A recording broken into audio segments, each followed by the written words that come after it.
السلام علیکم ورحمۃ اللہ وبرکاتہ۔ اعوذ باللہ من الشیطان الرجیم، بسم اللہ الرحمن الرحیم۔ رضی اللہ عنہم ورضوا عنہ۔ جی ناظرین، آج ہم جس حوالہ سے گفتگو کرنے جا رہے ہیں وہ یہ ہے کہ جیسا کہ آپ کو پتہ ہوگا کہ نبی پاک صلی اللہ علیہ وآلہ وسلم کے شہزادے میرے محبوب الاسلام کے نواسے حضرت حسین رضی اللہ تعالی عنہ آپ کو پتہ ہے میدان کربلا کے اندر گئے، اور یہ بھی آپ کو بتاتا چلوں کہ یزید نے کیا کچھ کیا۔ یہاں پہ یہ بھی بات کرتا چلوں، کچھ لوگ بڑی حمایت کرتے ہیں، یہ تو آگے جا کے ہم بات کریں گے یزید کے بارے میں، لیکن یہاں پہ ایک جملہ اور کہہ دو کہ نبی پاک صلی اللہ علیہ وآلہ وسلم کے صحابہ جو میرے محبوب الاسلام کے اشارے کے اوپر جانیں قربان کرنے والے، نبی پاک صلی اللہ علیہ وآلہ وسلم کے طریقہ کے مطابق زندگی گزارنے والے، اس لیے تو قرآن کہہ رہے ہیں قل ان کنتم تحبون اللہ فاتبعونی یحببکم اللہ ویغفر لکم ذنوبکم واللہ غفور رحیم۔ تو ناظرین، بات جو میں کرنے جا رہا ہوں وہ ہے حضرت عمر بن خطاب رضی اللہ تعالی عنہ کے بیٹے حضرت عبداللہ بن عمر رضی اللہ تعالی عنہ۔ یقین مانیے یہ عبداللہ بن عمر رضی اللہ تعالی عنہ یہ حضرت عمر بن خطاب رضی اللہ تعالی عنہ کے وہ بیٹے ہیں، جیسا کہ آپ کو پتہ ہوگا حدیث صحیح بخاری کی ہے، نبی پاک صلی اللہ علیہ وآلہ وسلم تشریف فرمایا، صحابہ کا جم گٹا لگا، صحابہ تشریف فرمایا، محبوب الاسلام نے سوال کر دیا وہ کون سا درخت ہے جس کے پتے جو ہیں وہ سوکھتے نہیں ہیں، تو صحابہ خاموش ہے۔ تو عبداللہ بن عمر رضی اللہ تعالی عنہ کو پتہ تو چل گیا، لیکن وہ اس لیے نہیں بول رہے کہ تمام بڑے بڑے صحابہ تشریف فرمایا، اگر میں بولوں گا تو نبی پاک صلی اللہ علیہ وآلہ وسلم کہیں گے یہ کہ چھوٹے سے بچے نے جواب دے دیا۔ تو خیر نبی پاک صلی اللہ علیہ وآلہ وسلم نے فرمایا کہ وہ تو کھجور کا درخت ہے۔ اب حضرت عمر بن خطاب رضی اللہ تعالی عنہ اپنے بیٹے کو لے کر چل پڑے، تو بیٹا عبداللہ بن عمر رضی اللہ کو فرمانے لگے ابو جی مجھے پتا تھا لیکن میں اس لیے خاموش تھا کہ یہاں پہ بڑے بڑے صحابہ تشریف فرمایا تو اس لیے میں گفتگو نہیں کر سکا۔ تو جبکہ حضرت عمر بن خطاب رضی اللہ تعالی عنہ نے فرمایا بیٹا تو بتا دیتا تو آپ کی باپ کی اور عزت ہو جاتی۔ خیر ناظرین، یہاں پہ میں گفتگو سنوانے جا رہا ہوں آپ کو علامہ جواد نقوی صاحب کی۔ انہوں نے یہ بات کیا کہ عبداللہ بن عمر یعنی حضرت عمر بن خطاب رضی اللہ عنہ کے بیٹے عبداللہ بن عمر نے اپنے آپ کو یزید کی درندگی سے کیسے بچایا، کیسے محفوظ کیا، آخر کیا مسئلہ مسائل ہوا، وہ انہی کی زبانی سنیں گے، پھر انشاءاللہ ناظرین آگے ہم بھی گفتگو کریں گے۔ تو آئیے ناظرین مل کے گفتگو سنتے ہیں۔ یہ جناب عبداللہ ابن عمر یہ معروف ہے بہت عبادت گزار تھے۔ خلیفہ دوم کو لوگوں نے مشورہ دیا کہ آپ اپنے بعد خلیفہ انہی کو بنا کے جائیں، آپ کے خاندان سے خلیفہ بنے، آپ کے بیٹے ہیں بھی نیک آدمی ہیں۔ انہوں نے ان کو شورا میں بھی نہیں رکھا، وہ 6 نفروں کی شورا جو تھی جس نے بعد کا خلیفہ چننا تھا، انہوں نے اس میں بھی نہیں رکھا اپنے بیٹے کو، اور اس کو بیت المال سے بھی کچھ نہیں دیا، اس کے لیے کچھ بھی نہیں چھوڑ کے گئے وراثت میں، اور انہیں تاکید بھی کی کہ میرے بعد اس کو سیاسی پوسٹ نہیں دینا۔ کتنے سرکش لوگ ہیں بنو امیہ، کتنے ظالم ہیں، کتنے درندے ہیں، یعنی جیسے آج اسرائیل کے لیے عرب اور غیر عرب کوئی حرکت نہیں کرتے، چونکہ انہوں نے دیکھ لیا اسرائیل کتنا درندہ ہے، اس درندے سے اگر پالا پڑ گیا تو یہ ہمارا بھی حشر ویسے ہی کرے گا جیسے اس نے غزہ کا کیا ہے۔ اس وجہ سے سہمے ہوئے ہیں یزید کے سامنے، یہ سہمے ہوئے صحابہ اور شخصیات اور بزرگان دین ڈرے ہوئے، دبکے ہوئے، مزاحمت کا سوچ بھی نہیں سکتے تھے۔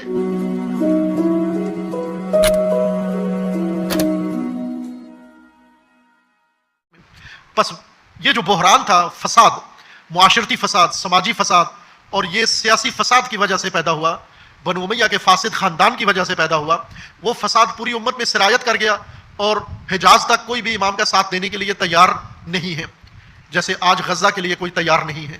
یہی فساد، وہ فساد کیا تھا کہ جب سماج میں، سیاست میں، حکمرانی میں فساد آ جائے تم سمجھوتا کر لو اس سے، تم اس فساد کا حصہ بن جاؤ، تم ان کے بغل میں جا کر بیٹھ جاؤ، یہ وہ فساد تھا۔ آج یہی ہو رہا ہے غزہ کے اندر بھی، پورا دنیا اسلام وہ ساری کی ساری سمجھوتا والی مذہب والی یہ فساد کی شکار ہے۔ یہ امام نے مزاحمت شروع کی، اس مزاحمت کو لے کر امام اب آگے بڑھ رہے ہیں قدم بے قدم، اور اس نقطے پر پہنچتے ہیں حاجز، جہاں سے امام نے آخری خط کوفہ والوں کو لکھا اور قیس بن مصہر سیداوی ان کے سپرد کیا۔ یہ امام کے قابل اعتماد ترین نامہ رسان تھے. پہلا خط کوفہ سے یہی لے کر آئے, پھر دوسرا امام حسین علیہ السلام کے سفیر کے ساتھ, حضرت مسلم کے ساتھ ایک رہنما کے طور پر یہی گئے کوفہ تک. پھر راستے سے حضرت مسلم کا خط لے کے امام کے پاس یہی آئے. حضرت مسلم کے خط کا جواب امام حسین سے لے کر دوبارہ یہی گئے. حضرت مسلم کو کوفہ تک انہوں نے پہنچایا, اور پھر کوفہ میں جب حضرت مسلم نے پوری تحریک منظم کر لی, اس آخری رپورٹ کو لے کر بھی یہی آئے امام حسین علیہ السلام کے پاس مکہ میں, اور پھر مکہ سے حاجز تک امام کے کاروان میں شامل تھے, اور یہاں سے پھر خط لے کے اہل کوفہ کے لیے روانہ ہوئے ہیں. ہمیں اس خط کے مضمون کو بھی کھولنا ہے, اس میں امام نے کیا حکم دیا اور کیا دستور دیا, کیا ہدایات دی. لیکن ہم یہ پہلے جان لیں کہ یہ کردار, یہ بہت عظیم کردار قیس بن مصہر سیداوی, اس مزاحمتی تحریک کا یہ اعلیٰ ترین خوبصورت ترین کردار, بہت اعلیٰ کردار, یہ کیا ہے؟ اس کو ہم سمجھیں کہ یہ کس طبقے کا حصہ ہے, یہ کس نسل سے, کس قبیلے کے لوگ ہیں جو یہ کردار ادا کرتے ہیں. یہ اب تھوڑا سا دقت آپ کو بھی کرنی ہوگی, ساتھ ساتھ موضوع کے ذہنی طور پر ساتھ چلیں گے آپ, پھر دوبارہ بھی اس مجلس کو سن لینا. ابھی تو لائیو سنتے جا رہے ہیں, لیکن ہوتا یہ کہ عموماً آپ کے اس روٹین سے ہٹ کے جب کسی انداز سے مجلس ہو تو ہینگ رہتے ہیں پھر پہلے مجلس سنتے ہوئے, پھر دوبارہ ایک دفعہ اس کو تسلی سے سننا, ان مطالب کو انشاءاللہ سمجھ میں آئیں گے آپ کے. عزیزان, جب اس قسم کی صورتحال ہو کہ امام حسین علیہ السلام آگے ہدف کتنا ہے, خطرہ کتنا ہے, ٹکر کس سے لی ہے اور اس کی طاقت کتنی ہے. ٹکر حکومت سے لی ہے, وہ حکومت جو 3 براعظموں پر پھیلی ہوئی ہے, ایک ملک نہیں ہے, چھوٹا سا جزیرہ نہیں ہے. یہ وہ حکومت ہے جو ایران پر بھی اس کی حکومت ہے, روم پر بھی اس کی حکومت ہے, شامات میں بھی اس کی حکومت ہے, اور ہندوستان تک اس کی حکومت ہے, اور ادھر سے سارا عرب علاقہ اس کی حکومت ہے, افریقہ تک اس کی حکومت ہے, مصر اور یہ علاقے اس کی حکومت کا حصہ ہیں. اتنی بڑی قلمرو پر مسلط حکومت, اس کے ساتھ امام حسین علیہ السلام نے ٹکر لی ہے, اس کی بیعت کا انکار کیا ہے, اس کا حصہ سمجھوتا انکار کیا ہے, اور اب مزاحمت شروع کی ہے. مزاحمت چند افراد سے, مٹھی بھر افراد سے. یہ مٹھی بھر افراد جو کسی لحاظ سے جنگ کے لیے موضوع نہیں ہے, لیکن مزاحمت کے لیے بہت موضوع ہیں, مزاحمت کے لیے بہت اہم ہے. جنگ کے لیے ہر چند تن بے تن جنگ جیسا کہ ہوئی اور سب شہید ہو گئے, تو یہ پہلے سے معلوم تھا کہ ایسا ہونا ہے, کہ اتنی تعداد اس اتنے بڑے لشکر کے مقابلے میں یہ ناممکن ہے کہ یہ آخر تک یہ جنگ جیت جائیں, یہ غلبہ پا لیں. لیکن مزاحمت میں جیت سکتے ہیں, اگر جنگ میں نہ بھی غلبہ پا سکیں, مزاحمت میں غلبہ پا سکتے ہیں. لیکن اس مزاحمت کو قیادت کی ضرورت ہے, راہبری کی ضرورت ہے ایک طرف سے, اور دوسری طرف سے جو مزاحمت کے ارکان ہیں, جو تحریک مزاحمت کا حصہ ہیں, جو جز ہیں اس کے, ایک ایک فرد ایک ایک لشکر کی اہمیت رکھتا ہے. یہاں قیس بن مصہر ایک فرد نہیں ہے, قیس بن مصہر ایک لشکر ہے پورا, اپنی ذات میں ایک لشکر ہے. یہ جس طرح قرآن کریم میں اللہ تبارک و تعالیٰ کا فرمانا ہے کہ ابراہیم اپنی ذات میں امت ہیں. قرآن میں حضرت ابراہیم کے بارے میں اللہ کا فرمانا ہے کہ ابراہیم اپنی ذات میں, اپنی شخصیت میں ایک امت ہے, ایک فرد میں ایک امت ہے موجود.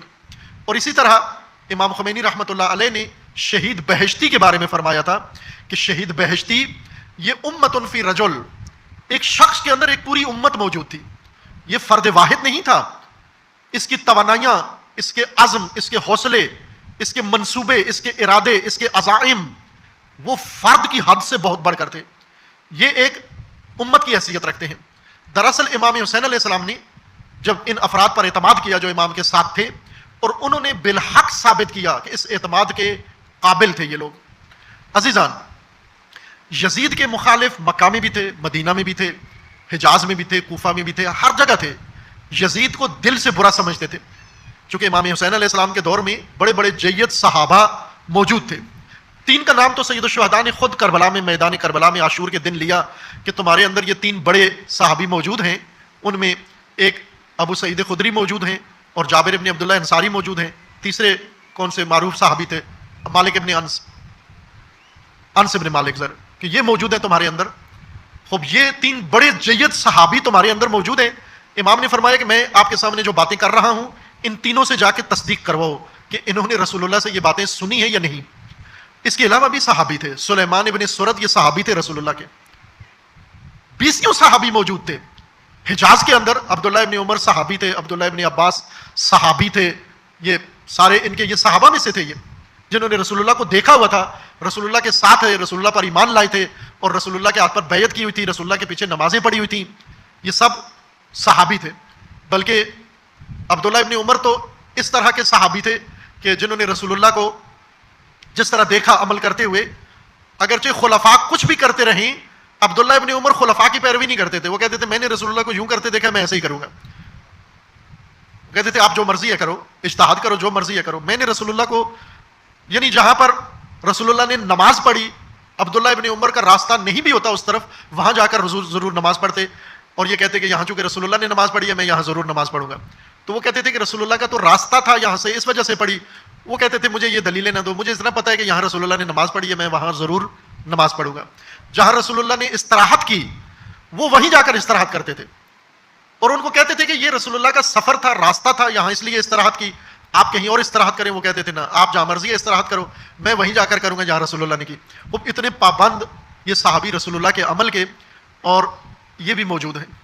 یہ ایک الگ موضوع ہے, انشاءاللہ کسی وقت بیان کروں گا کہ اس وقت کتنے صحابہ تھے, کون کون تھے اور کہاں کہاں تھے, اور امام حسین علیہ السلام کے ساتھ شامل نہیں تھے. یہ یزید کو بھی برا بھلا کہتے تھے. ان میں سے بہت سارے ایسے تھے جنہوں نے یزید کی بیعت نہیں کی تھی اس وقت تک. عبداللہ ابن عمر نے آخر میں کر لی, لیکن اس وقت تک نہیں کی تھی. جب تک امام حسین علیہ السلام نے نہیں کی, انہوں نے بھی نہیں کی, لیکن امام حسین علیہ السلام کے ساتھ شامل نہیں ہوئے, امام حسین علیہ السلام کی تاریخ کا حصہ نہیں بنے. چونکہ مزاحمت اور مزاحمت کا حصہ بننا, انہیں پتا تھا اس کا خمیازہ کیا بھگتنا پڑے گا. کتنے سرکش لوگ ہیں بنو امیہ, کتنے ظالم ہیں, کتنے درندے ہیں. یعنی جیسے آج اسرائیل کے لیے عرب اور غیر عرب کوئی حرکت نہیں کرتے, چونکہ انہوں نے دیکھ لیا اسرائیل کتنا درندہ ہے. اس درندے سے اگر پالا پڑ گیا تو یہ ہمارا بھی حشر ویسے ہی کرے گا جیسے اس نے غزہ کا کیا ہے. اس وجہ سے سہمے ہوئے ہیں. یزید کے سامنے یہ سہمے ہوئے صحابہ اور شخصیات اور بزرگان دین ڈرے ہوئے, دبکے ہوئے, مزاحمت کا سوچ بھی نہیں سکتے تھے. امام حسین علیہ السلام نے باوجود اس کے کہ یقین تھا کہ یہ امت ہمارے ساتھ نہیں آئے گی, لیکن پھر بھی مزاحمت شروع کی. مزاحمت کو ضرورت ہے, افراد کی ضرورت ہے اور وسائل کی ضرورت ہے, اور یہ قائد مزاحمت اور تحریک مزاحمت کے سربراہ کا یہ فریضہ ہے کہ وہ افراد کو کیسے کام ملائے, ان کو کیسے ماموریت دے مزاحمت کی, اور ان افراد میں کتنی قابلیت و صلاحیت ہو کہ جو مزاحمت کے اس دورانیے میں کہ جہاں پر کوئی فرد, عورت, مرد آپ کا ساتھ دینے کے لیے تیار نہیں ہے, اور وہاں پر آپ قائد مزاحمت کے ساتھ کھڑے ہوئے ہیں اور آخر تک ان کے ساتھ جانے کے لیے تیار ہیں. یہ افراد وہ نہیں ہیں جو دن رات عبادت میں گزارتے ہیں, سجدے میں گزارتے ہیں. یہ جناب عبداللہ ابن عمر یہ معروف ہے, بہت عبادت گزار تھے. خلیفہ دوم کو لوگوں نے مشورہ دیا کہ آپ اپنے بعد خلیفہ انہی کو بنا کے جائیں, آپ کے خاندان سے خلیفہ بنے, آپ کے بیٹے ہیں بھی نیک آدمی ہیں. انہوں نے ان کو شورا میں بھی نہیں رکھا, وہ 6 نفروں کی شورا جو تھی جس نے بعد کا خلیفہ چننا تھا, انہوں نے اس میں بھی نہیں رکھا اپنے بیٹے کو, اور اس کو بیت المال سے بھی کچھ نہیں دیا, اس کے لیے کچھ بھی نہیں چھوڑ کے گئے وراثت میں, اور انہیں تاکید بھی کی کہ میرے بعد اس کو سیاسی پوسٹ نہیں دینا. یہ کہہ کے گئے تھے خلیفہ دوم. دلیل کیا تھی؟ دلیل یہ تھی کہ یہ صرف مسلح اور تسبیح کا بندہ ہے, اس کو سماجیات کا پتہ نہیں ہے, سیاسیات کا علم نہیں ہے, معاشیات کا پتہ نہیں ہے, یہ تدبیر کے لیے موضوع آدمی نہیں ہے. نیک آدمی ہے, مسلح پہ بیٹھا رہے گا, امت لڑے مرے جو مرضی ہو, ان کو پتہ بھی نہیں ہوگا, یہ دن رات اپنی مسلح پہ گزاریں گے, اس لیے یہ انفٹ آدمی ہے. یہ خلیفہ نے بھی تشخیص دے لی تھی کہ کچھ نیک لوگ انفٹ ہوتے ہیں, بے شک ان کی اولاد ہی کیوں نہ ہو. ہمارے پاکستان میں یہ ہے کہ آپ کی اولاد ہونی چاہیے, بے شک انفٹ ہو, لیکن آپ نے ادارہ اسی کے نام کرنا ہے, تاج اسی کو پہنانا ہے, آپ نے امامہ اسی کو پہنانا ہے, ان پڑھ کو. ایسا ہوا ہے, عالمی سطح پر بھی ہوا ہے. مجتہدین کے بیٹے, مجتہدین کے فاسد بیٹوں کو تاج پہنایا گیا, امامہ پہنایا گیا ہے. ایک دن بھی اس نے مدرسے میں نہیں پڑھا, بلکہ باپ کو گالیاں دیتا رہا ہے ساری عمر, اور آخر میں چونکہ باپ کا سارا سرمایہ اور کوئی نہیں تھا سنبھالنے والا, اس کو امامہ رکھ کر جانشین بنا کے وہ جتنا خمس کا مال تھا وہ سارا اس کے کنٹرول میں دے دیا. یہ پرانی بات نہیں کر رہا ہوں, آج کے زمانے کی بات کر رہا ہوں. یہ کام کرتے ہیں, لیکن انہوں نے کہا نہیں, یہ انفٹ ہے, یہ نیک آدمی ہے, لیکن سیاست کے لیے نیک آدمی کی کافی نہیں ہے, وہ تدبیر بھی ہونی چاہیے اس کے اندر. اب آپ توجہ کریں, امام حسین علیہ السلام کے ساتھ یہ نیک لوگ نہیں آئے, انفٹ لوگ تھے, مزاحمت کے لیے نہیں تھے یہ لوگ. ہر نیک آدمی مزاحمت کے میدان کا مرد نہیں ہوتا, ہر نمازی پرہیزگار با تقویٰ مزاحمت کے لیے فٹ نہیں ہوتا. مزاحمت کے لیے ایک الگ شخصیت کی ضرورت ہے، مزاحمت کے لیے ایک الگ روح کی ضرورت ہے، مزاحمت کے لیے ایک الگ تربیت کی ضرورت ہے، الگ اوصاف کی ضرورت ہے. اور وہی جو آج غزہ میں کون مزاحمت کر رہے ہیں؟ نیک لوگوں میں کتنے ہیں غزہ کے مقابلے میں کھڑے ہوئے، اسرائیل کے مقابلے میں؟ یہ نہیں ہے. ان کا پتا پانی ہو جاتا ہے جب یہ گولی کی آواز سنتے ہیں، جب یہ بم کی سرسراہٹ سنتے ہیں، جب یہ جہاز کی گرج سنتے ہیں، گن گرج سنتے ہیں، تو بہت نقصان ہو جاتا ہے ان کا وضو بچانا مشکل ہو جاتا ہے نیک لوگوں کا. مزاحمت کے لیے کس کی ضرورت ہے؟ جو بہت پختہ ارادہ شخصیت کا مالک ہو، نڈر ہو، خوف نام کی کوئی چیز اس کے اندر موجود نہ ہو، جو ہمیشہ موت کے منہ میں جانے کے لیے تیار ہو، نہ کہ موت سے بھاگتا ہو.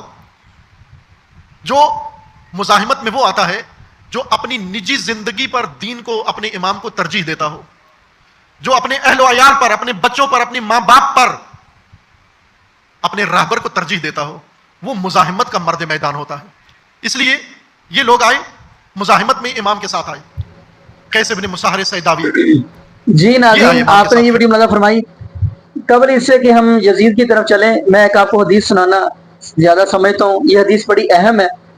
آپ دیکھیں گے سن ابو داؤد کے اندر آپ کتاب الحج دیکھیں گے تو آپ کو یہ حدیث مل جائے گی. شام سے ایک بندہ آیا ہے، اس نے آ کر عبداللہ بن عمر رضی اللہ تعالی عنہ سے سوال کیا کہ عبداللہ بن عمر رضی اللہ تعالی عنہ جی بتائیں کہ بندہ حج تمتع کر سکتا ہے؟ حج تمتع بندہ یعنی عمرہ کرنے گیا تو حاجی کے ایام شروع تو حاجی کا بھی احرام باندھ لیا، کیا وہ حج تمتع کر سکتے ہیں؟ تو عبداللہ بن عمر رضی اللہ تعالی عنہ فرمانے لگے جی بالکل کرنا چاہیے، کر سکتے ہیں. تو آگے سے جو شام سے بندہ ہے وہ کہنے لگا عبداللہ بن عمر جی آپ کے ابو حضرت عمر بن خطاب رضی اللہ تعالیٰ عنہ فرماتے ہیں کہ نہیں کرنا چاہیے. عبداللہ بن عمر رضی اللہ تعالیٰ عنہ فرمانے لگے کہ جو شام سے بندہ ہے اس کو کہنے لگے کہ یہاں پہ میرے محبوب علیہ السلام کی بات آ جائے اور میرے ابو کی بات آ جائے، میں وہی بات لوں گا جو آمینہ کے لال جناب محمد رسول اللہ صلی اللہ علیہ وآلہ وسلم کی بات ہے، میں وہ بات لوں گا، اپنے ابو کی بات نہیں لوں گا. اب ناظرین بڑھتے ہیں یزید کی طرف. ناظرین جو کہتے ہیں کہ یہ یزید اچھا تھا، یہ وہ استغفر اللہ، لیکن یہ بھی بتاتا چلوں آپ کو پتہ ہے جب حضرت حسین رضی اللہ تعالیٰ میدان کربلا میں پہنچے تو اس وقت گورنر جو تھا کوفے کا، اس وقت نعمان بن بشیر تھا. وہ نرم تربیت کا مالک تھا، نرم دل کا مزاج تھا، وہ نرم دل کا مالک تھا. تو اس کو پھر ہٹا کر عبید اللہ بن زیاد کو گورنر کس نے بنایا؟ یزید نے بنایا. اگلی بات ہم کرتے چلیں کہ جب نبی پاک صلی اللہ علیہ وآلہ وسلم کے نواسے حضرت حسین رضی اللہ تعالی عنہ کو شہید کر دیا گیا تو یزید کے اندر اتنی قوت تو ہے تھی، پاور تو ہے تھی کہ وہ بدلہ لے سکے، پھر بدلہ کیوں نہیں لیا؟ لیکن ناظرین یہاں پہ یہی میں دعا کرتا ہوں اللہ پاک ہمیں نبی پاک صلی اللہ علیہ وآلہ وسلم کے اہل بیت کے ساتھ سچے دل کے ساتھ محبت اور پیار کرنے کی توفیق عطا فرمائے، اور اللہ پاک ہمیں نبی پاک صلی اللہ علیہ وآلہ وسلم کے صحابہ کے ساتھ بھی سچے دل کے ساتھ محبت اور پیار کرنے کی توفیق عطا فرمائے. جزاکم اللہ خیرہ، احسن جزا. السلام علیکم ورحمۃ اللہ وبرکاتہ.